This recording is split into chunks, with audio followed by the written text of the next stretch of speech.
Hey everybody, Kevin Hamlin here, just out for another walk and talk with you.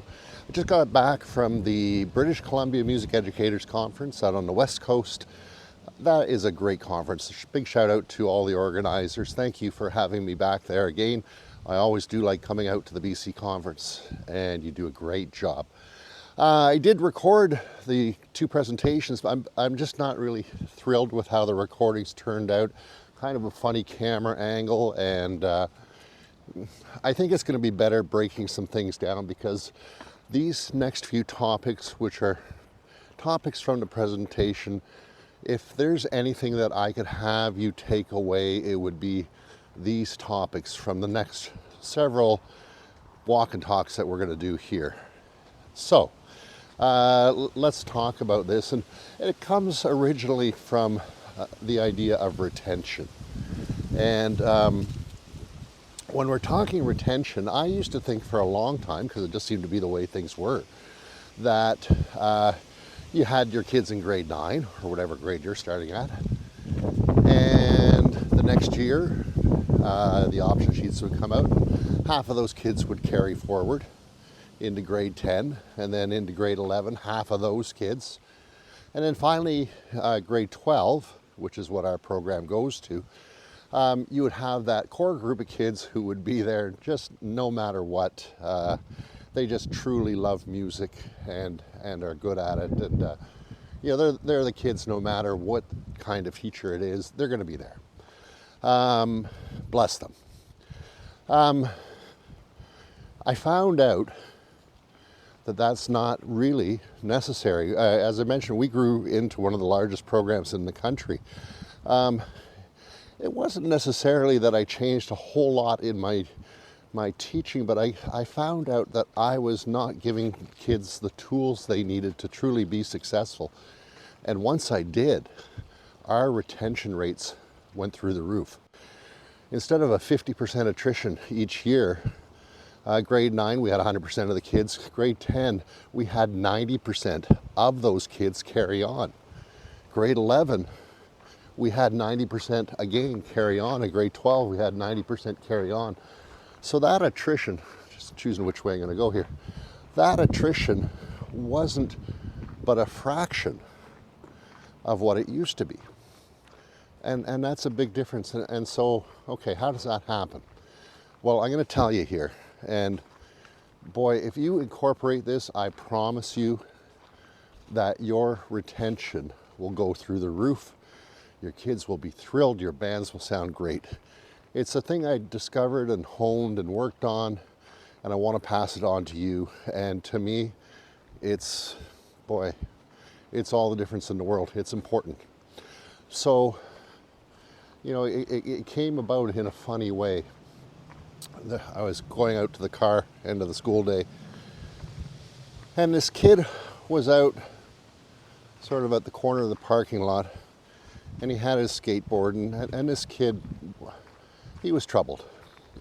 He was struggling in school, just struggling in every way possible. I got into the car, I was just watching him, and he was practicing some flip thing that they do on the skateboard, and practicing it, and practicing it, and practicing it. He's pretty good. And practicing it, and practicing it.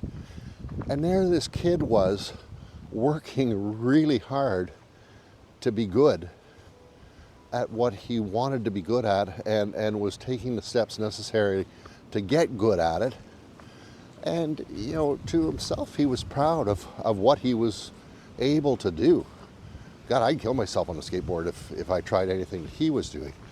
But there he was, spending a lot of time trying to get better at what he did. And I thought about that and how it applied to my kids in my music class. And I think the way that I was approaching them was wrong.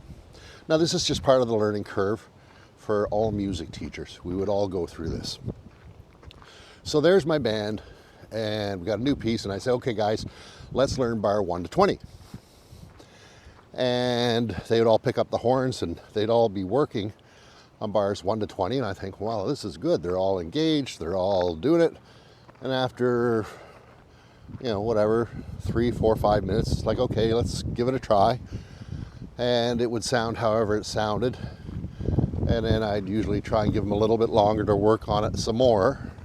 And they'd all have their horns up and working on it. And it sort of seemed like a good thing, like they're trying, they're playing, and they're doing. But there's a problem, an inherent problem in this. And it goes to a secret world of kids. Doesn't matter if it's on a skateboard, doesn't matter if it's with a horn in your music class or your band. We all just want to be good. We want to be recognized as like maybe we're kind of talented, maybe we can do this, maybe we can contribute, maybe we can be valued. And those are very human qualities. And as it applies to music, it applies no less. In fact, for the kids, it's the deciding factor in whether they like music and whether they carry on in music. And, I missed that point. They would just not be there the next year. And I'm like, well, they really weren't that good, or they were struggling. And I sort of passed it off as this was their problem because, well, I gave them all the time in the world to practice and thought I was teaching them the right way. Not true. When I said work on to bar 1 to 20, they would pick up their horn and work on it. This is where the secret world kicked in. Because we had kids that could do it. That's fine. Well, we had kids that would learn by listening to the kids who could do it, and they would try and imitate them. And that would work for a little while because the music was easy enough. And for those kids, they got to be very good listeners. And, you start hearing things like, they're sort of red flags. Oh, can you just play it for me? Let me hear how it goes, and then I'll imitate it back for you. Or I play better when everybody's playing.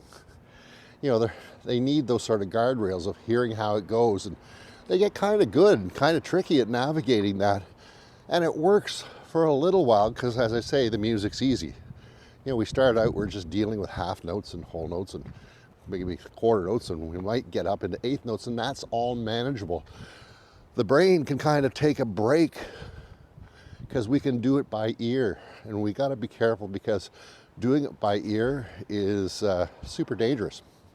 It only works for so long, and then eventually what happens is the ear says to the brain, yeah, brain, this is too hard. The rhythms are too hard here. I can't do this by ear. Can you get up here and help me? And the brain is like, what? You want what?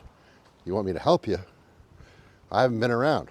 I've been napping in the back there, and now you want me to cover off these bigger rhythms? I can't do that. I should have been there all along.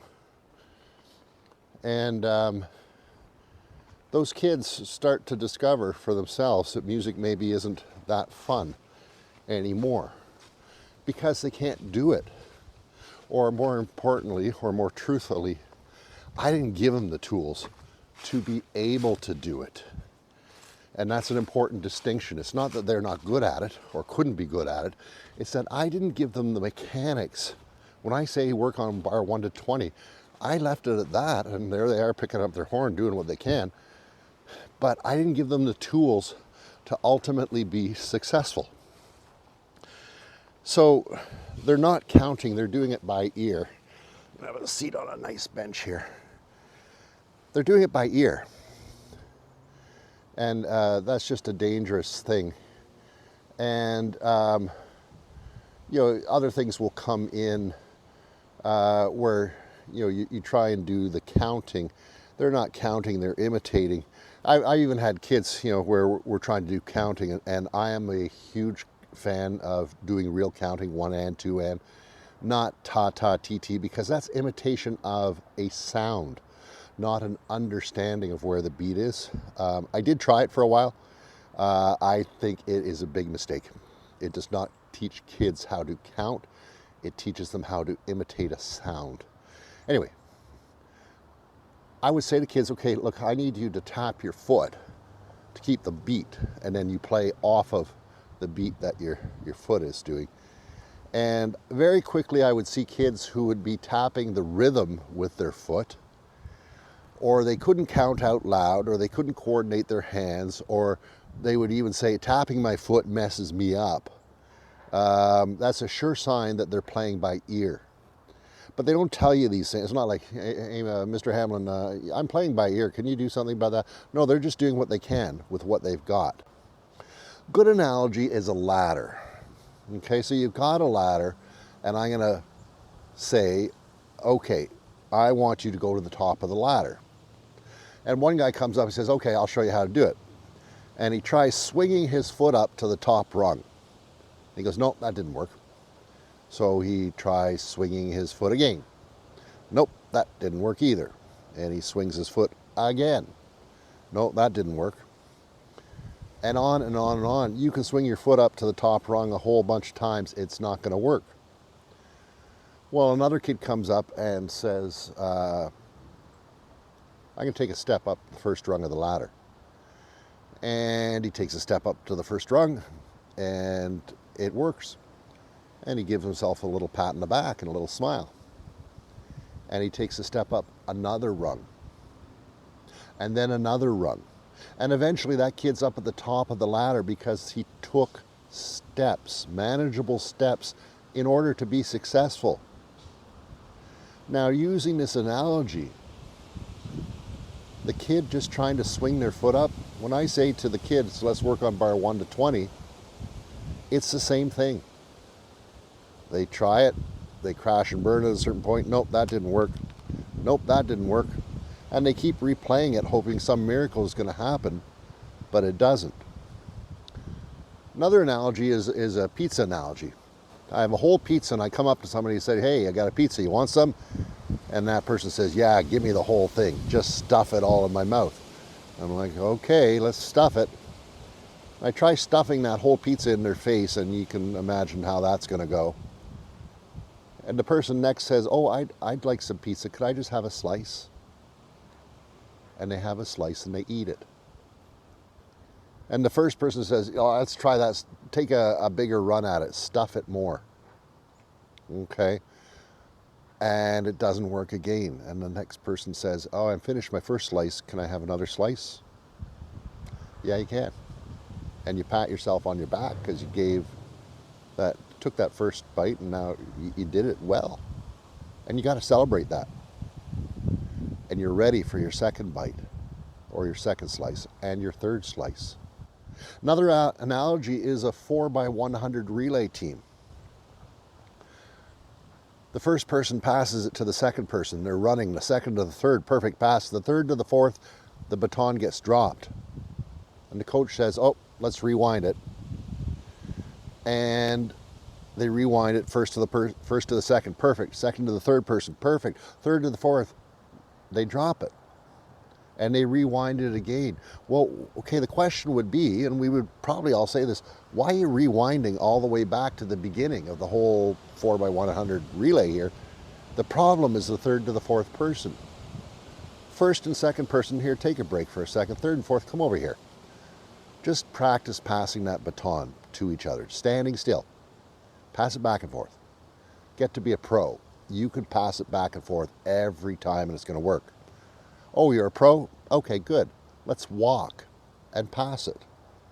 And walk and pass it. And when you're a pro, you pat yourself on the back.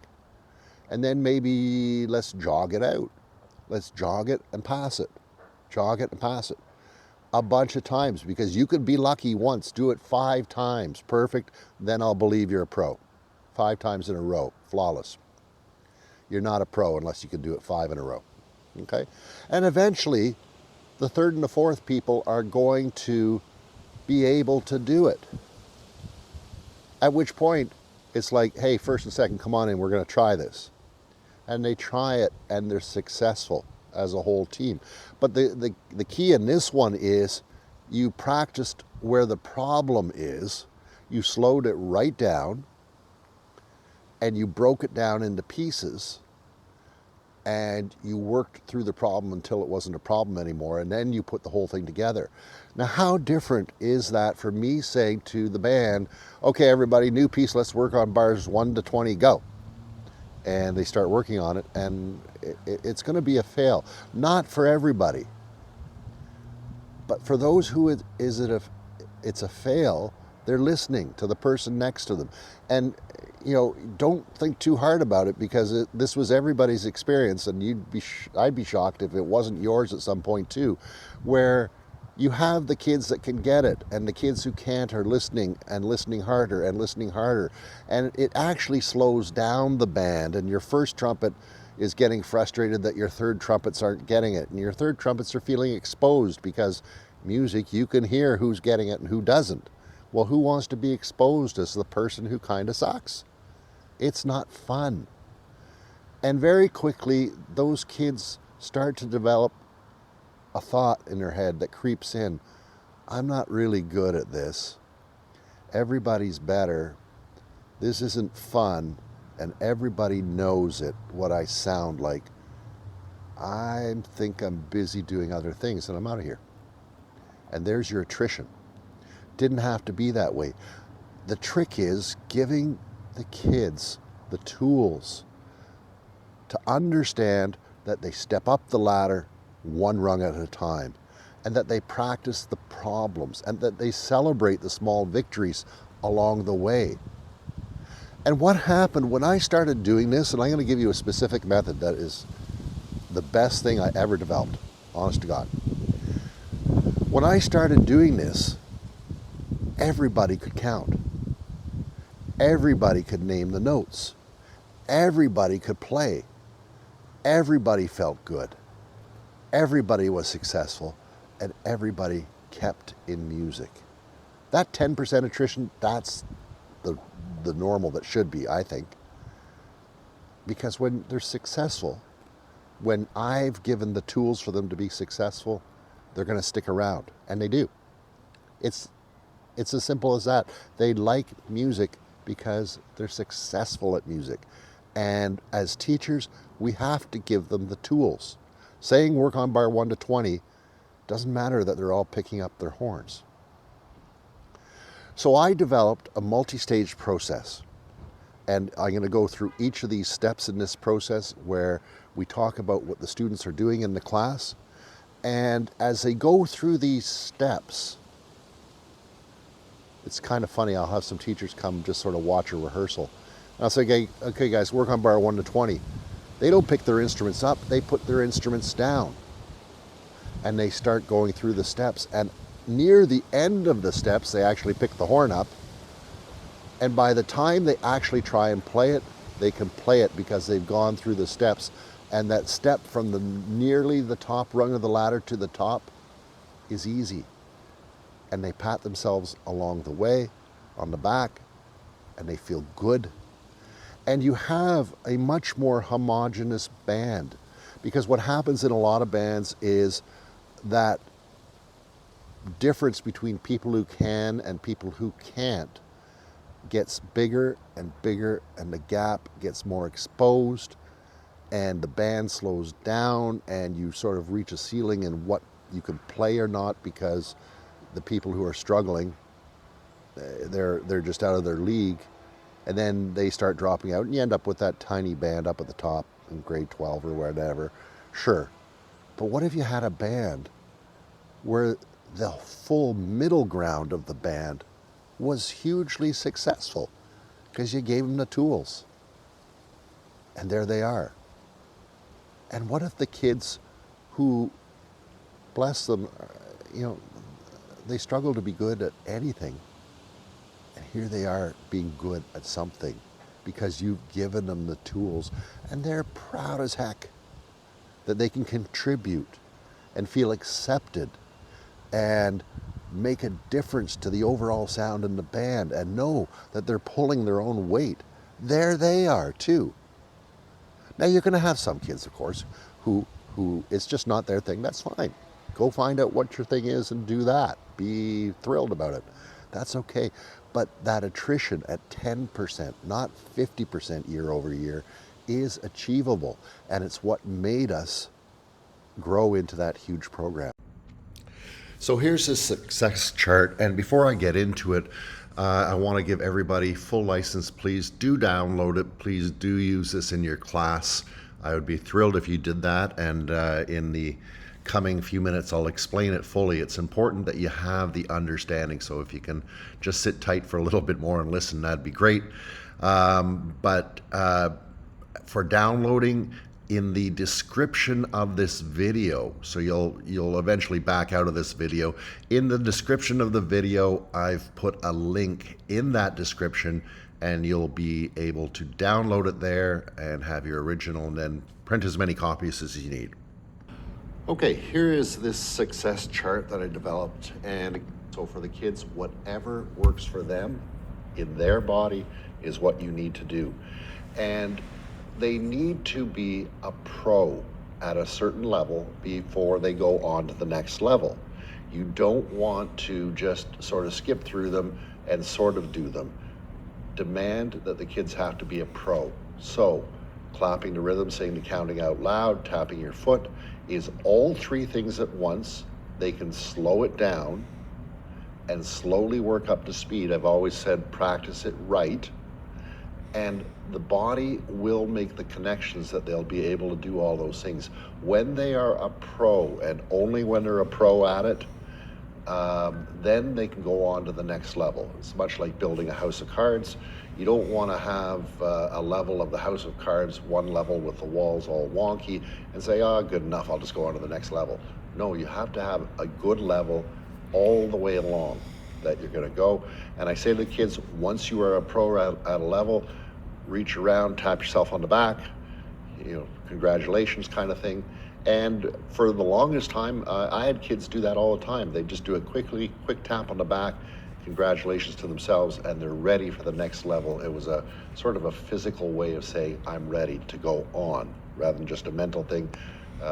Seemed to work for them, and a lot of them did it. A lot of times I'd catch them doing it, just real quick tap on the back and continue on. Okay, the next level, saying the note names out loud. You will find that there are kids who know that black dot means do these fingers. They won't know the note names, and it's important that they do. And the note names out loud are obviously with the key signature, which they have to put in. They can also, I don't mind if they write a sharp, a flat, or a natural right beside a note in the proper way, not like a flat sign with a big arrow pointing down at the note. You'll see some kids do that kind of thing. Teach them the right way to do it. But say the note names out loud, that they can say them without having to stop and think. If they're like F, G, B flat, no. Have them being able to do it. Say the note names, it's that repetition, and again, you be a pro at it. The next level, which is the first C, say the note names and do the fingering. This builds up some muscle memory when you're saying the note names out loud, and it is an out loud thing, not in your head, not quietly. Out loud in a full speaking voice, and they are doing the fingering of the notes. The body is watching, the ears are listening, and you start to make those connections, or the kids start to make those connections, that they understand this is the fingering, that's the note, that's what it looks like, and this is the name of the note. And they get very good at it very quickly. Now, you'll have some kids who can do it easily. Good for them, have them do it anyways, because eventually they're going to come across some music that's tough enough. You want them to have that skill level and be able to do it as well when they need it. But they have to go through the steps as well.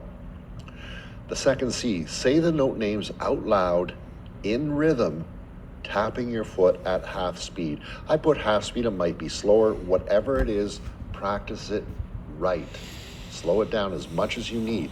Now, saying the note names out loud, sometimes it's a mouthful when you're saying it in rhythm. So, for example, it might be 1, 2, and 3, 4. You might have to say G, B flat, C, D. That's fine. It's a mouthful. They can do it. Okay. And again, they're listening to the rhythm and they're saying the note names, and it's reinforcement of the note names and starting to connect it to the rhythm. And they'll struggle with this at first. They'll, complain maybe a little bit about having to get a mouthful in if there's accidentals. That goes away very quickly. Same as before, full speed. This is the last E, the 1, 2, 3, 4, the fifth level now. Same as before, full speed. You want to get up to saying the note names at full speed. It is not the first time you do it, it's the last time you do it that's at full speed, and that you can do it well. And again, they're starting to hear how the piece goes, hear how the rhythm goes. These are all things that are not done and lost. They're done and embedded. Every step has a purpose, and every step reinforces, and every step carries over to the next time that you do the steps. And what happens over a few weeks is the kids start to get very good at this, and they start to learn very quickly. And they start to, each level, each and every level, you do not go on to the next level until you're ready, until you're a pro, and then you give yourself a pat in the back once you've achieved that level. Now, as a teacher watching this, none of them have instruments in their hands yet. This is all a verbal thing. Used to be bar 1 to 20. I would say, okay, guys, let's work on bar 1 to 20. They'd all pick up the instruments, be playing away. I would think, okay, everything's going great. Well, not true. Some of them are doing it. Some of them are listening to others do it. Some of them are watching for the fingering. All kinds of secret stuff going on. All of it will create an increasing difference between those who can and those who can't. And eventually those who can't, the music gets more and more difficult, and then they really can't. They can't count. They can't get their fingering. Those things start creeping in. Can you play it for me? I play better when everybody's playing. Or I just can't do it, and this isn't fun, and now I'm out of here. So you don't want that to happen, okay? And I would stop right in the middle, and let's say somebody was on level 5, and I would stop them. I say, oh, so you're a pro on level 1, 2, 3, and 4. And they would have to give an answer, yes or no. Well, it was always a funny kind of thing. They'd say yes with confidence. Some of them had no reason to be confident in it. They knew they had been caught. They were just going to try and bluff it. And I'd say, okay, you're on level 5. Show me you're a pro on level 3 or level 4. And they would have to do it. So what is a pro? A pro is when you can do it 5 times right. Anybody can do it right once, even twice. You can be lucky. Do it 5 times right, I'll believe you. You are a pro after 5 times. And they have to learn to do that, because they're going to do it once and they go, I'm a pro, and they'll just go on. No, do it 5 times consistently. Like, demand that as the teacher.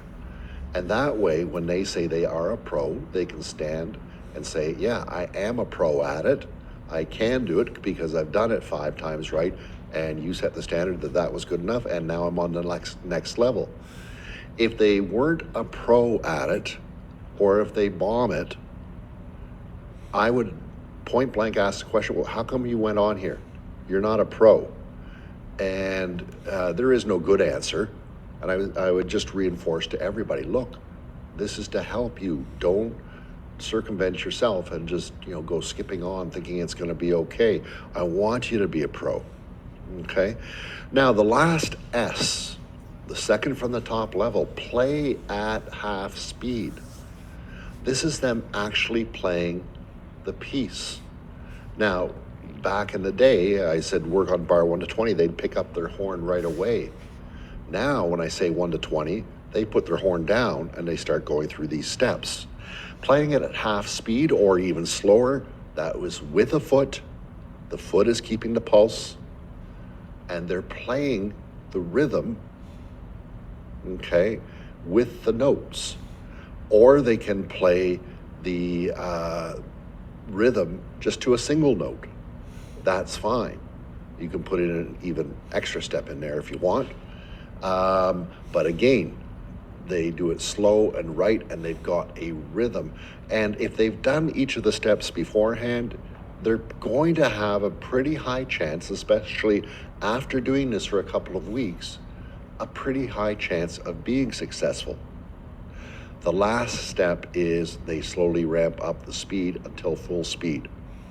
Now, a couple of things for you as the teacher, and you have to sort of build this into the class, and it does work. They do respect it because you're building a team here, and the kids need to understand it in that way that the team is going to only be as strong as the weakest players or the weakest link, and you want everybody to be on the same page, having the skills to do what they need to do.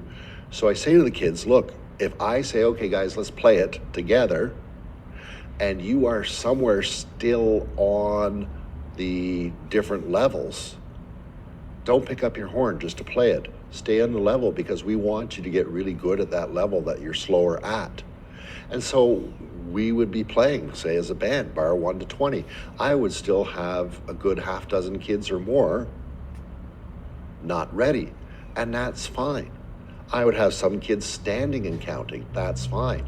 I would have all kinds of things going on, and eventually they would get caught up, and eventually after a couple of weeks they would get really good at it, and less people weren't ready, until the point where we were all ready, because we were all on the same page, all learning at the same speed. There is no advantage having that kid pick up their horn if they're not ready. And I would do a thing I just called a benchmark test, where it wasn't a real test, but it was a test for themselves. I would say, okay, and this is a method book piece, it's a segment. Trouble with segments in a band piece is, some people had a harder part, so it was easier in the method book. But I would say, okay guys, number whatever, you have 10 minutes to get through the success levels, and if you are on track, you should be able to fulfill all of the levels in that 10-minute period. So we'd say go, and they would start working through it, and they'd all be, you'd hear a whole cacophony of voices and clapping, and some people would be standing, and other people then would be picking up their horn, and other people wouldn't. And then the 10-minute time would come up, and only to themselves I say, okay guys, gauge where you're at. If some weren't ready to fully play it, it'd be like, okay, now to yourself, point out the level that you were struggling on, and make a mental note of that, and really focus in on that level. And I would say to the people who weren't through the whole thing, look, I'm proud you held yourself on the level that you were struggling at. Didn't matter if it was level 1, 2, or level 5, or whatever it is, that's the level they're on, and that's fine.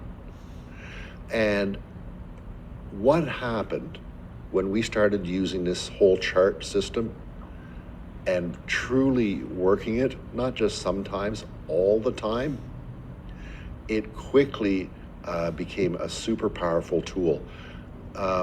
We didn't have a difference between those who could and those who couldn't. Our retention went up massively because people were being successful, and they were keeping the pace, and they were given the tools to be successful. Whereas before it was just, well, try it and we'll see how it goes, and then try it again, but without really understanding how it could work or how to do the steps. So I would say this is one of the best things I ever developed. One of the biggest things that made our bands very homogenous. It wasn't like our firsts where all the superstars and our thirds were struggling. And I've even had bands back in the early days where the band was starting to lose its mind because some kids, they were still in the band, but they just weren't getting it, and everybody was getting tired of waiting. And then those kids feel exposed, and it's like, oh my God, come on, you people, can you get it together? Well, no, they can't, because it wasn't them not being able to get it together, it was that I didn't give them the tools to get it together. So use this, teachers. It works, and it works really well. And if you do it the right way, it's probably one of the most powerful things and best things that you'll ever do for your students. And you'll find that they love music, and they'll be there with you for years. Okay, so there you go, everybody. I really hope you download this and print this, give you full license to use it however you see best. I tried it a whole bunch of different ways. The everyday, every way worked the best, and it just made the biggest difference to the quality of the bands and what they could play, to the level of the material that they could play, to how homogenous the group was, and to how much they carried on and loved music throughout their high school career. It works, it works, it works. So I hope you take it up. This little presentation and the next several coming up, I'm trying to pass on to you the biggest stuff that works for you. I can only encourage you.